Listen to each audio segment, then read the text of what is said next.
Break के बाद आपका स्वागत है। अभी हम लोग चर्चा कर रहे थे त्रिपाठी जी, एक मर्यादा की, गरिमा की राजनीति में जो एक अनुशासन होना चाहिए शब्दों के प्रति, एक आम जनता के प्रति, इसके परिप्रेक्ष्य में आप क्या सोचते हैं कि ऐसा जो जो अवमूल्यन हुआ है, मुलायम सिंह जैसे वरिष्ठ नेता, या कभी अजीत पवार बोल देते हैं, या कभी गिरिराज सिंह का बयान आता है, या अमित शाह का बयान आता है, तो इससे जो क्या क्या मिलने वाला है, उनको क्या हासिल होने की ऐसी लगती है कि ऐसा मुझे ये मिल जाएगा, ऐसा क्यों स्टेटमेंट देते हैं लोग? देखिए, बहुत सी बातें राकेश जी सहज रूप से विकसित होती हैं।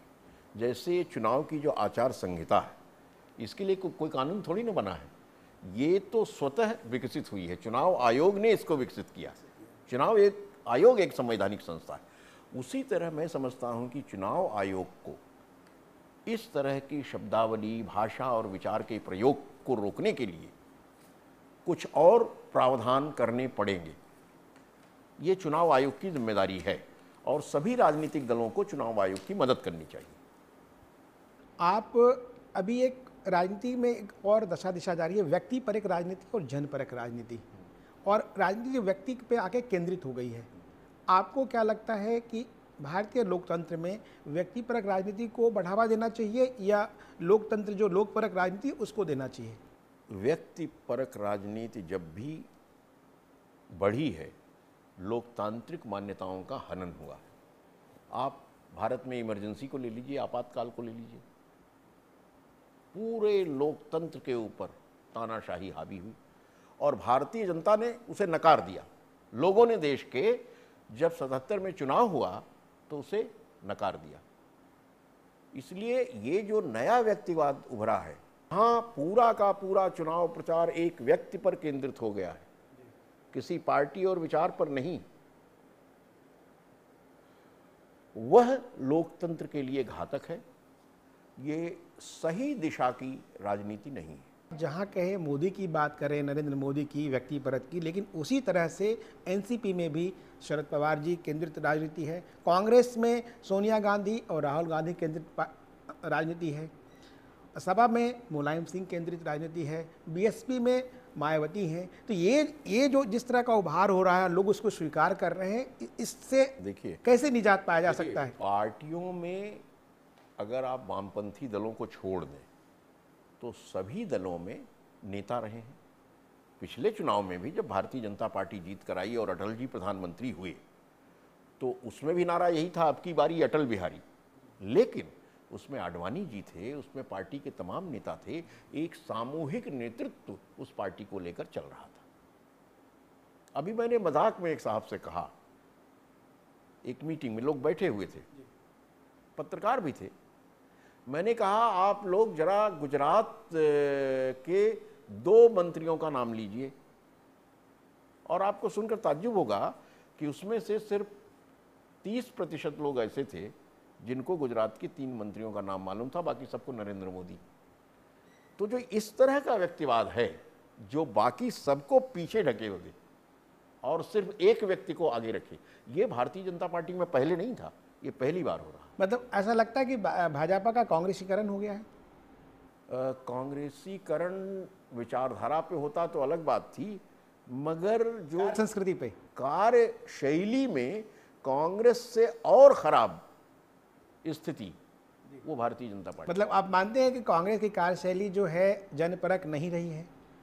जनपरक तमाम पार्टियों की तुलना में रही है। अब देखिए, ये आप नरेगा से लेके खाद्य सुरक्षा तक के कार्यक्रम, सूचना के अधिकार से लेके शिक्षा के अधिकार तक, ये इसी यूपीए सरकार में कांग्रेस के नेतृत्व वाली सरकार है, इसमें आया। तो कांग्रेस नीतियों के प्रति जनपरक रही है। कार्यशैली में एक व्यक्तिवाद, व्यक्ति केंद्रितता रही, तानाशाही प्रवृत्ति भी रही।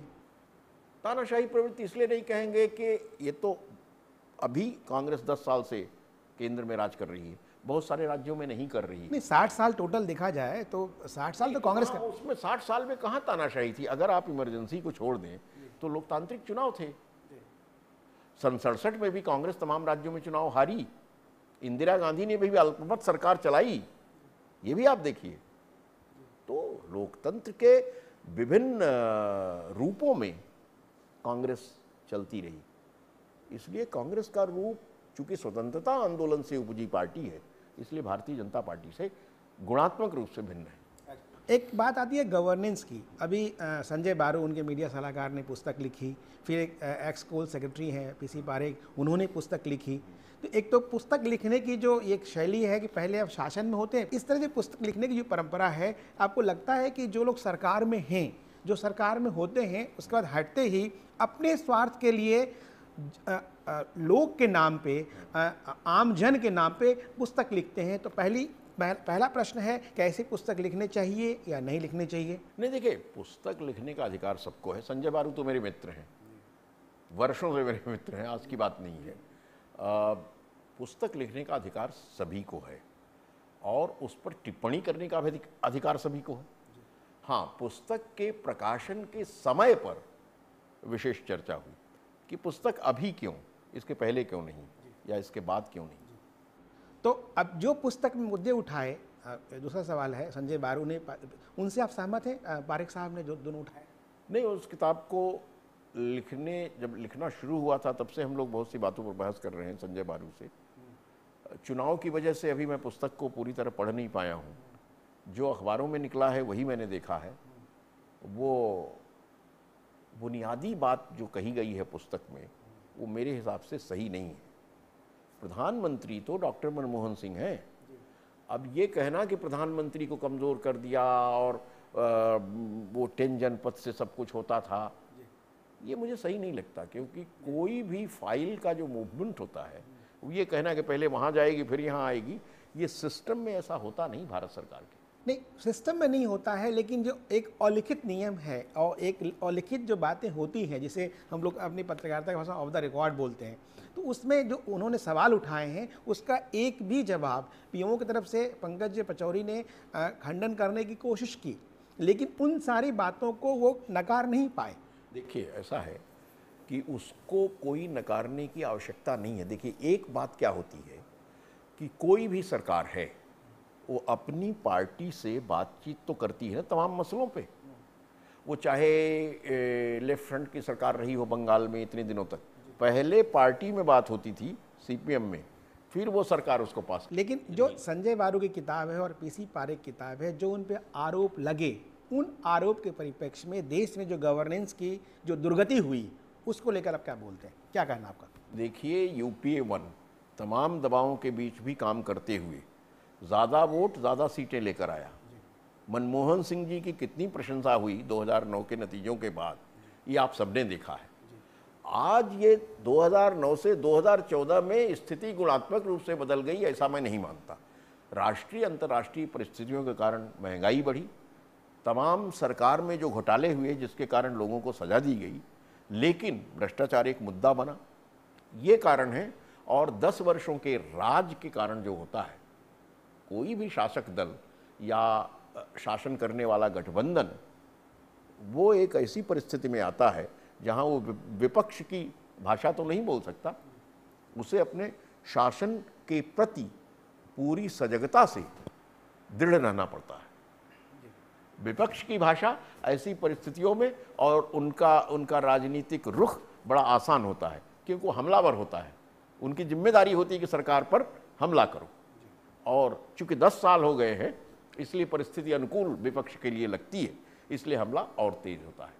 वो भाषा गठबंधन जो शासन कर रहा है नहीं बोल सकता। एक सवाल बार बार आता है भारतीय राजनीति में, अल्पसंख्यक मामले हैं, उनको लेके मंत्रालय बनाया गया है, और माइनॉरिटी में हिंदू के, यानी कहीं हिंदू माइनॉरिटी है, कहीं मुस्लिम माइनॉरिटी है, सिख भी हैं, ईसाई भी हैं, देश के भौगोलिक स्थिति के कारण जो आपने बताया।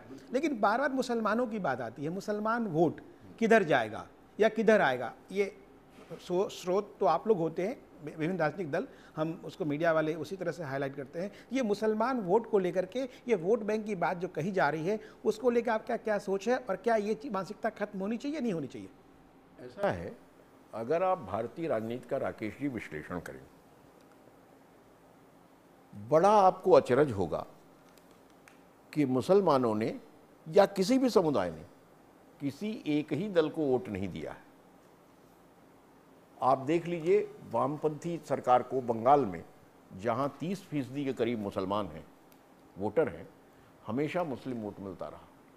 केरल में मुस्लिम लीग के बावजूद उस ज़माने से मुसलमान, ईसाई सब जहाँ करीब करीब बराबर हैं केरल में, तो वो विभिन्न दलों को वोट देते रहे। सिखों ने भी विभिन्न दलों को वोट दिया। ये परिस्थिति आज पैदा क्यों हुई है? क्योंकि भारतीय जनता पार्टी बहुमत की सांप्रदायिकता के आधार पर राजनीति करना चाहती है।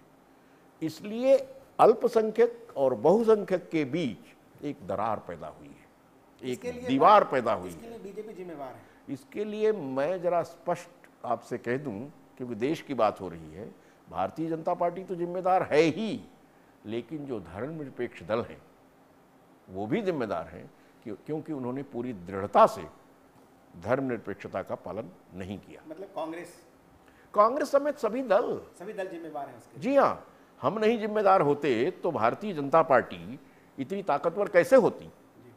हमें अपना भी विश्लेषण करना चाहिए।